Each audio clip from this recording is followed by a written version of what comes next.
Hello बच्चों, आपका वही धनुष भंग का तीसरा दोहा। मंत्र परम लघु जासु बस, विधि हरिहर सुर सर्ब, महामत गजराज कहूँ बस कर अंकुश खर्ब। यहाँ पे बताया गया है कि रामचंद्र जी धनुष भंग करने के लिए जब मंच पर जाते हैं तो सीता जी के माता जी के मन में अनेक शंकाएं उत्पन्न होती है कि कहाँ ये कोमल बालक और कहाँ वो भारी शिव धनुष। ऐसा तो नहीं कि वो उठा ही ना पाए।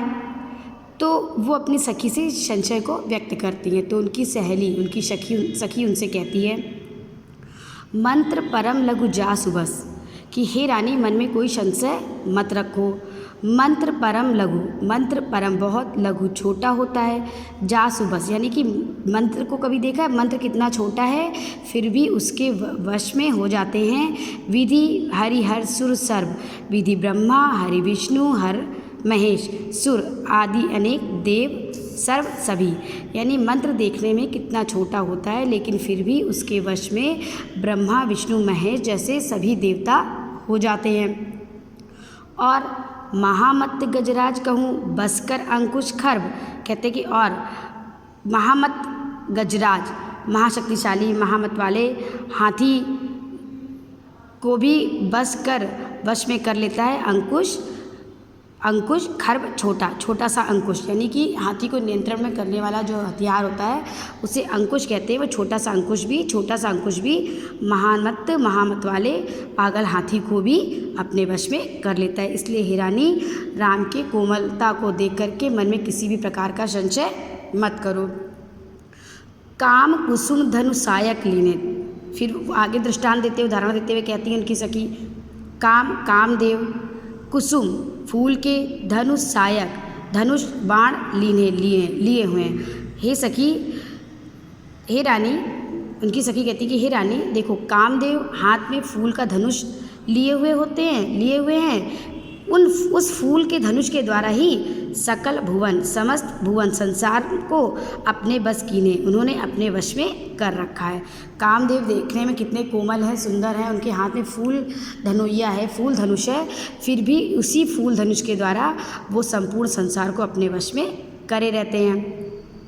इसलिए हे रानी, रामचंद्र जी देखने में भले हों कोमल लेकिन उनकी शक्ति के बारे में कोई संशय मत रखना, कोई संदेह मत रखना।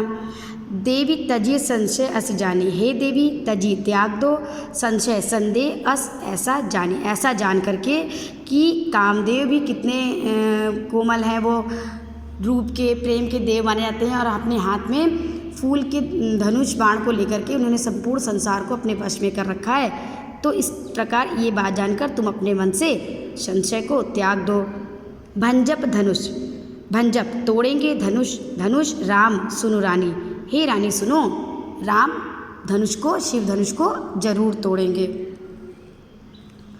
सखी बचन सुनी भय परती थी, सखी की बातें सुनकर सीता जी की माता को भय मतलब हो गई, परती मतलब विश्वास, राम की क्षमता पर विश्वास हो गया, राम की महानता पर विश्वास हो गया। मिटा विषाद, उनके मन का विषाद मिट गया, बढ़ी अति प्रीति और उनका प्रेम बढ़ गया। तब राम ही विलोक वैदेही, तब रामचंद्र जी उसके बाद जब उनकी माता का मन का जो शोक था दूर हो गया, वो प्रसन्न हो गई, उसके बाद रामचंद्र जी धनुष भंग करने के लिए मंच पर गए। वहाँ से उन्होंने देखा, विलोकी देखा, वैदेही सीता जी को देखा। सभय हृदय भय सहित सीता जी हृदय में उनके भय था। विनवती जेहितेई, वो निवेदन कर रही थी, विनती कर रही थी, जेहितेई जिस देवी देवता को मना रही थी। राम ने देखा कि सीता जी भयपूर्वक जिस देवी देवता की उपासना कर रही थी उनको मन ही मन मना रही थी। मन ही मन मनाओ अकुलानी, मन ही मन मना रही थी अकुलानी बेचैन होकर के, कि क्या मना रही थी कि ये शिव धनुष राम उठा लें। हो प्रसन्न महेश भवानी, कहती थी हे महेश भवानी, हे शंकर पार्वती, हे शिव पार्वती प्रसन्न हो जाइए, करहूँ सफल आपन सेवकाई, और अपनी सेवकाई जो मैंने आज तक आपकी सेवा की है उसको सफल करिए। करि हितु हरहु चाप गरुआई, और मैंने आपकी जो सेवा की है उसको सफल करके करी हितु कर दीजिए, हितु मेरे भले के लिए हरहु दूर करिए चाप धनुष की गरुआई भार।